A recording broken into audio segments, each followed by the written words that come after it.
The courtroom was a familiar setting for Judge Charles Mallory, a man who had spent over 3 decades on the bench. His reputation was a mix of old-school justice and unwavering routine, etched into the wood of his bench and the very air in the room. The hum of shuffled papers, the occasional cough, and the dull murmur of lawyers exchanging last-minute strategies were all part of the rhythm he had come to cherish. It was a rhythm that had served him well through the years, one that he refused to let go of. Today, however, something was different. The usual flow of cases felt off-kilter, thick with anticipation. Judge Mallory could feel the tension hanging in the air, though he couldn't quite place its source. He glanced down at the next case on the docket, Jade Foster, a 19-year-old woman charged with obstructing justice and resisting arrest. Her name didn't stand out, but her appearance did. She wore faded jeans and a plain blouse, looking every bit the rebellious teenager, which immediately made Mallory's eyes roll. He had seen cases like this 100 times before, young black women caught up in trivial run-ins with the law, wasting the court's time. He barely spared her a glance as he adjusted his glasses. He was ready to dismiss this case in the same way he had done countless times over his career. "Ms. Foster," Judge Mallory drawled, his voice thick with disdain.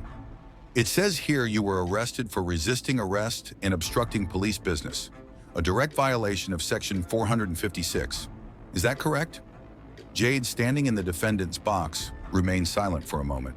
The room's atmosphere was thick with a sense of casual mockery as the spectators exchanged whispers. The officers who had arrested her stood rigidly by the door, arms folded, smirks plastered on their faces. Even the prosecutor, David Granger, barely looked up from his notes. Jade didn't flinch. She simply stood there composed and calm, not responding to the judge's taunts immediately. The judge shifted uncomfortably in his seat, waiting for a response. When she didn't immediately react, his lips curled into a mix of irritation and amusement. "Ms. Foster," he said, leaning forward slightly, "do you think this is a joke?" Finally, Jade spoke, her voice steady and clear. "No, Your Honor." Judge Mallory's eyes narrowed, and he let out a condescending chuckle. "Then I suggest you show respect for this court. Maybe if you'd paid more attention in school, you wouldn't be standing here today." That remark struck a nerve. A slight shift in the room's energy rippled through the air, as if everyone were waiting for something to happen. The prosecutor glanced up briefly, his interest piqued by the unusual pause. The spectators, who had been quietly snickering, stilled. Jade inhaled deeply, not responding to the insult, but instead reaching into her bag. The bailiffs near the door tensed, their eyes narrowing, as if anticipating some sort of outburst. But when Jade pulled out a sleek black case and set it on the defense table, everything changed. The courtroom fell silent. Jade flipped the case open with deliberate slowness, revealing a shiny official bar card. The weight of the moment hit everyone like a sudden gust of wind. Jade Foster was a licensed attorney, at 19. "Your Honor," she said calmly, her voice unwavering, "I did pay attention in school. I graduated from law school at 18 and passed the bar exam on my first attempt. I'm here undercover as part of an investigation for a legal watchdog organization." For 3 long seconds, no one moved. The room stood frozen, the only sound being the shuffle of papers as the prosecutor hurriedly rifled through his files. The judge blinked, his mind struggling to catch up with the sudden shift in the room. Jade didn't gloat. She simply watched, waiting for the judge to process what she had just revealed. Mallory opened his mouth to speak, but then closed it again. His eyes flicked back to the bar card on the table, as if staring at it long enough would make it disappear. It didn't. A murmur rippled through the courtroom as the realization began to sink in. "Is this real?" someone whispered from the back of the room. Jade remained still, her eyes never leaving Judge Mallory. She wasn't here to cause a scene. She was here for something much bigger. Judge Mallory cleared his throat, trying to regain some semblance of control over the room. He had spent his entire career establishing authority, and yet this 19-year-old woman had just upended his courtroom in a way that made him feel small, vulnerable. The air was thick with anticipation, but Mallory was not about to show weakness. He leaned back in his chair, adjusting his glasses, and let out a forced laugh. "This is ridiculous. A stunt. There's no way you're a lawyer, Miss Foster. You think this changes anything?" Jade remained calm, her face neutral. She didn't blink or respond to his taunt. Instead, she reached into her bag again and pulled out a thin folder. The courtroom watched in silence as she slid it toward the bailiff. "This is the body cam footage from the officers who arrested me," she said in a clear, steady voice. "It shows that my involvement was limited to one simple question: what's the charge?" There was no obstruction, no interference, just a question. Judge Mallory snatched the folder from the bailiff and flipped it open, scanning the first few lines of the transcript. His eyes narrowed as he read. The footage was clear, and the officer's report didn't match their claims. His fingers clenched the edge of the folder, frustration bubbling up. "What do you think this proves?" Mallory sneered, still unwilling to admit that he might have misjudged the situation. "You were still interfering with a police officer's duty." Jade's voice didn't waver as she replied, "No, Your Honor. Asking a question is not obstruction. The law is clear on that." Mallory's eyes narrowed and his jaw tightened. He hated being challenged, especially by someone so young. "This is absurd," he muttered under his breath. He flicked a quick glance at David Granger, the prosecutor, who was now frantically flipping through his notes, clearly rattled by the turn of events. "The law says that speech alone doesn't count as obstruction unless it directly interferes with law enforcement actions," Jade continued. In the Supreme Court case, Houston versus Hill from 1987, the court ruled that individuals have the right to challenge police officers verbally without the fear of arrest. Judge Mallory was silent for a long moment.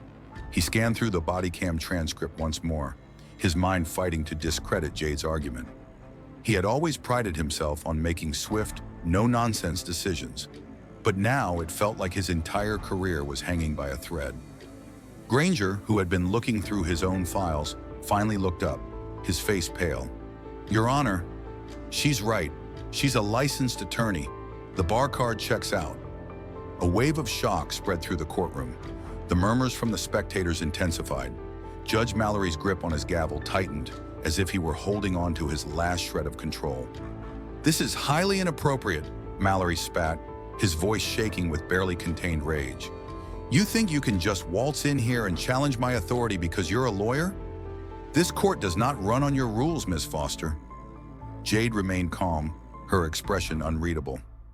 "Actually, Your Honor, the law applies to everyone, even judges, and right now the law says you're required to dismiss my case. This is not a matter of personal opinion." The tension in the room was unbearable. The audience had shifted from quiet observation to the edge of their seats, hanging on every word. The prosecutor, once so confident, was now looking like a man caught between a rock and a hard place. Jade wasn't just defending herself anymore. She was laying bare the cracks in the system, cracks that Judge Mallory had spent years carefully concealing. Mallory, whose usual response was to dismiss cases with a wave of his hand, now found himself struggling to regain control. His mind raced, but he couldn't seem to escape the suffocating reality that a 19-year-old woman had just exposed his flaws. The courtroom was no longer his, it was hers.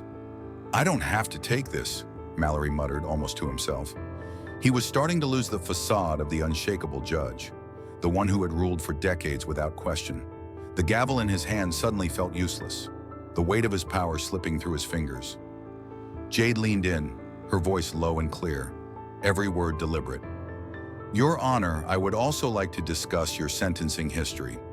Over the past decade, you have handed down disproportionately harsh sentences for Black defendants compared to their white counterparts. I've gathered all the evidence." A tense silence fell over the courtroom as Jade slid a thick stack of documents onto the table. The weight of the files seemed to make Judge Mallory shrink into his chair. He didn't want to look at them, but he couldn't look away. The room's atmosphere shifted. It was no longer just about Jade's case.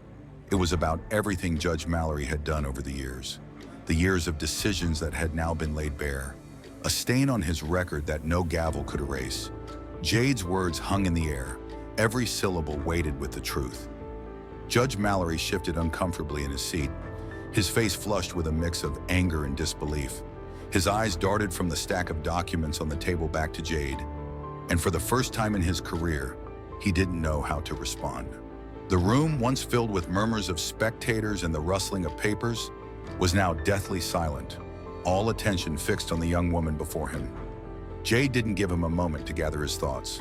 She knew the law, and she knew how to wield it like a weapon. "Your Honor, I have reviewed your sentencing records," she continued, her voice steady and cold. "Over the last 10 years, your decisions have consistently shown a troubling pattern. Black defendants, especially those charged with minor offenses, receive harsher sentences than white defendants with similar charges." The words cut through the silence like a knife. Judge Mallory's grip on his gavel tightened, but he didn't strike it down. He was too distracted, too rattled by the truth she was laying out before him.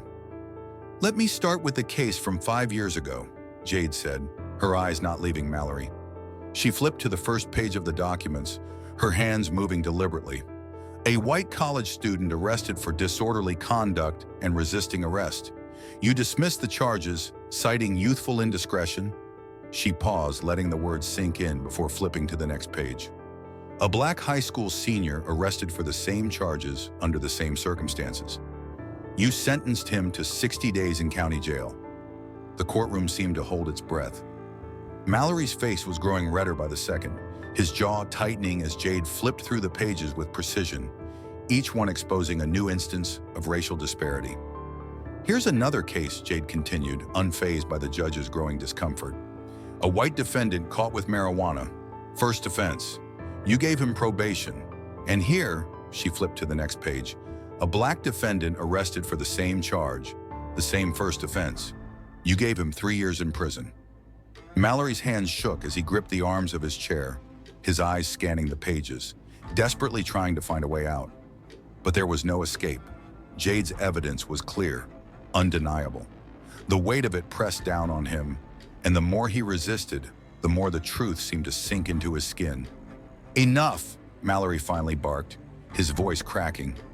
He looked up at Jade with a mixture of fury and disbelief. "This is not about me. This is about you obstructing justice, Miss Foster. You're still standing here, challenging my authority."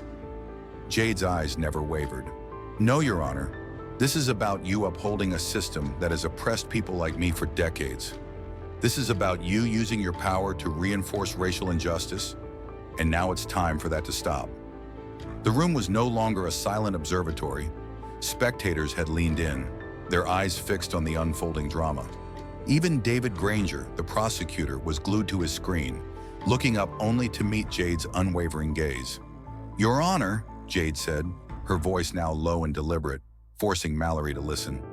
"You've made it your practice to deny justice to those who needed it most, and I'm here today to make sure you can no longer hide behind that bench." Mallory's chest rose and fell as he tried to maintain his composure, but it was clear the tide was turning. The whispers in the courtroom had turned into quiet conversations, people exchanging glances, muttering under their breath. "This isn't just about your case," Jade continued, her voice gaining strength. "This is about everyone you've harmed in your courtroom, everyone you've sentenced without regard for fairness or equity. This is about the lives you've ruined with your biased rulings." Mallory, his face now pale, tried to mask his fear with indignation. "I've been a judge for 30 years. I know the system better than anyone." Jade's eyes narrowed. "That's the problem, Your Honor. You know the system, but you've chosen to uphold its most corrupt parts." She took a slow step forward, closing the distance between them. Her words were no longer a challenge. They were a declaration. "You've spent decades sitting in that chair, using your gavel as a weapon against the very people you were supposed to protect. But today, that ends. You're going to answer for what you've done, and not just in this courtroom, but in the court of public opinion." Mallory's face was drained of color. He looked at the documents scattered before him, his hands trembling. The weight of the evidence was too much, and for the first time in his life, Judge Mallory felt powerless. The prosecutor, Granger, shifted uncomfortably in his chair. He had been part of the system for years, but now it seemed everything had changed. His gaze flicked from Mallory to Jade, and then back to the judge, but he said nothing. The room had shifted, and the moment had passed beyond any one individual's control. This wasn't about a single case anymore. It was about dismantling a broken system. Jade had already won, and everyone in the room knew it. The tension in the courtroom was palpable. Every eye locked on Judge Mallory as he tried, futilely, to regain some semblance of authority. His hands were clenched so tightly around the arms of his chair that his knuckles had turned white. His breath was uneven, the weight of Jade's words pressing down on him with the force of a freight train. Jade stood motionless at the defense table, watching the judge with the unwavering gaze of someone who had nothing left to prove. The law was on her side. She wasn't here to win the approval of anyone in this room. She was here for something much bigger. After a long silence, Judge Mallory cleared his throat. His voice cracked as he tried to project the same sense of command that had served him for years. "This is ridiculous," he muttered. "You expect me to just throw away decades of legal precedent because you've brought up a few isolated cases?" Jade didn't blink. "It's not isolated, Your Honor. It's a pattern of racial bias that has persisted for years, and you've been the one upholding it." The murmurs in the courtroom grew louder as people leaned forward, their eyes wide with disbelief. The judge, who had once ruled over this room like a king in his own domain, was now losing his grip on reality. The realization had hit him like a ton of bricks. His reputation, his entire career, was on the line. The prosecutor, David Granger, who had once been a loyal ally to Mallory, was no longer interested in defending him. His gaze flicked nervously between Jade and the judge. Granger's lips were pressed into a thin line, his expression one of quiet resignation. "You can't do this," Mallory said, his voice trembling. "You can't just come in here and disrupt my courtroom with your accusations. I'm the one who decides what happens here." Jade's eyes flicked to the stack of documents in front of her. "You don't decide the law, Your Honor. The law decides for you, and the law says you're biased. It says you've abused your position for far too long." Mallory's face turned a deep shade of red, his pride and authority crumbling beneath the weight of her words. You think you can take me down with a few pages of paperwork? Do you know how many people have tried to ruin me over the years? How many false accusations have been thrown my way? None of them had evidence, Jade shot back. None of them had the truth on their side. The courtroom was now a battleground of silence and whispers, each spectator caught in the maelstrom of words and accusations. Mallory opened his mouth, his jaw trembling as he tried to formulate a response. But nothing came. His usual bravado was gone, replaced with a fear that was palpable. "Enough, Your Honor," Jade said, her voice cutting through the air like a razor. "You've made your last ruling. Your case is done." Mallory's eyes narrowed, his pride refusing to let him bow to her. "I'll never let you get away with this." Jade took a deliberate step forward, her voice a calm contrast to his rage.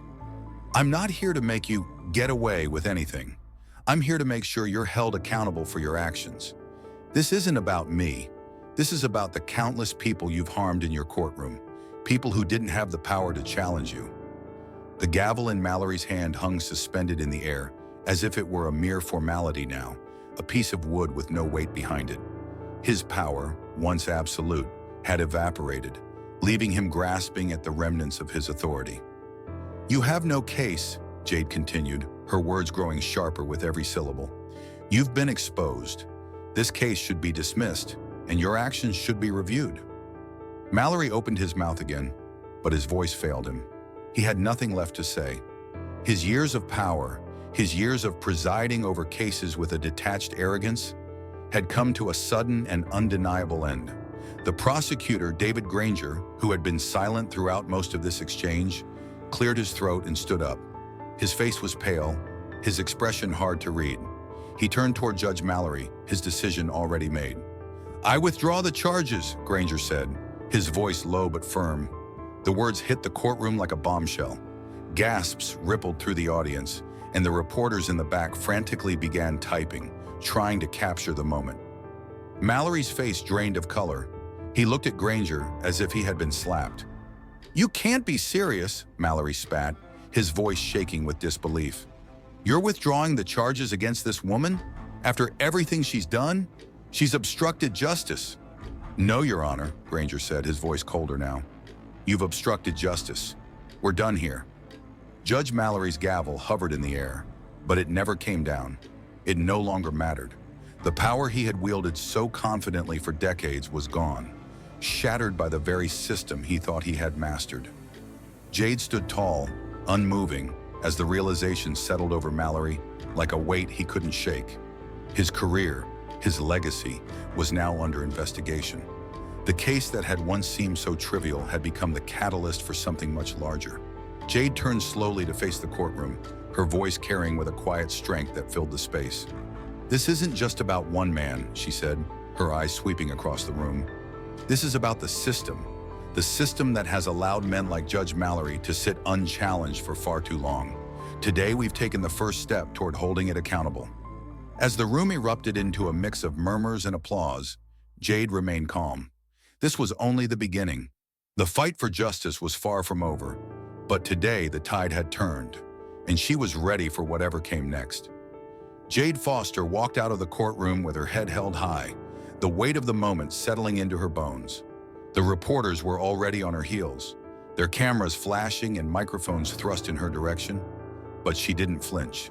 She had already fought the battle that mattered most. She had exposed a corrupt system, and she had won.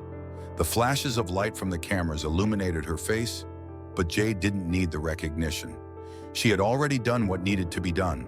She was here to challenge injustice, not to claim glory for herself. She raised her hand, silencing the barrage of questions with a simple gesture. "I didn't set anything up," she said firmly, her voice calm and unwavering. "I did what the law allows every citizen to do: challenge injustice." The crowd of reporters fell silent, waiting for her next words. But Jade wasn't here to answer their questions. She had one more thing to do. With a quiet nod, she stepped away from the cameras and checked her phone. Her screen was flooded with messages of thanks, support, and encouragement from people she had never met. But one message stood out, from an unknown number. "We should talk. I have something you'll want to see." Her breath caught in her throat as she read the message. The weight of the implications was immediate, but she didn't have time to dwell on it. There was work to be done. She turned her attention back to the reporters, who were now calling out to her in a frantic rush, but her mind was already elsewhere. Then, from the corner of her eye, she saw a familiar face. It was Lena Warren, the sister of the young man who had been wrongfully sentenced to prison by Judge Mallory.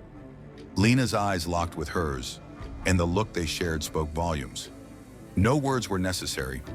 Lena had been one of the countless victims of the system Jade had just exposed, and in that moment, they both understood.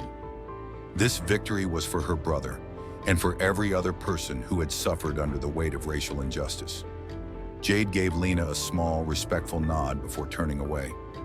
She knew the battle was far from over, but today was a start, a real start. As she stepped outside into the brisk afternoon air, her thoughts drifted to the long road ahead. She couldn't afford to relax, not yet. There were investigations to be conducted, reform to be pushed for, and more people to be held accountable. But the system had just been shaken to its core, and Jade was at the forefront of that change. Her phone buzzed again, a reminder that this was only the beginning. Jade couldn't help but smile faintly. What came next would be even bigger. The system that had allowed people like Judge Mallory to thrive was crumbling, and Jade Foster, 19 years old, was leading the charge. This was just the beginning.